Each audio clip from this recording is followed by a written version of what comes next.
Jo vaig estudiar física a la Universitat de Barcelona i després vaig fer un màster en física de partícules, tot i que al final no m'he dedicat tant a això. Quan vaig començar el meu doctorat també a la mateixa universitat és quan vaig descobrir el camp de la informació quàntica, que en aquell moment no era tan majoritari com ara. Llavors em vaig especialitzar durant el meu doctorat en computació quàntica, en informació quàntica i en concret en computació quàntica. I quan vaig acabar el doctorat, el 2019, vaig marxar a la Universitat de Toronto a fer una estada postdoctoral.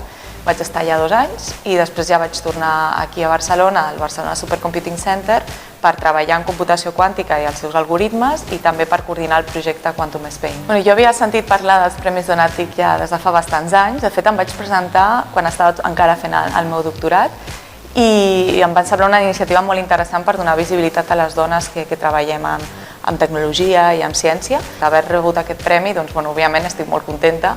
Crec que és molt important donar visibilitat a les dones que treballen en ciència i sobretot veure que som gent normal, que som gent corrent, que qualsevol noia que ens vegi pot identificar-se amb nosaltres i veure que si a ella li interessa aquests temes també dedicar-s'hi i que no noti que hi ha una barrera conceptual per això. Crec que és molt important mostrar i ser nosaltres mateixes referents d'altres noies, sobretot per exemplificar que aquest és un camp que també ens acull i que també hi poden participar i que no se sentin violentades en cap moment en aquest sentit. Doncs jo els diria primer que escollin la carrera amb el que realment els apassioni i els agradi, no pensin en si tindrà més o menys aplicacions, perquè al final la ciència del futur o la tecnologia del futur ningú l'ha vist i per tant pot ser que treballin en un camp que després en un futur tingui aplicacions molt rellevants per a la nostra societat.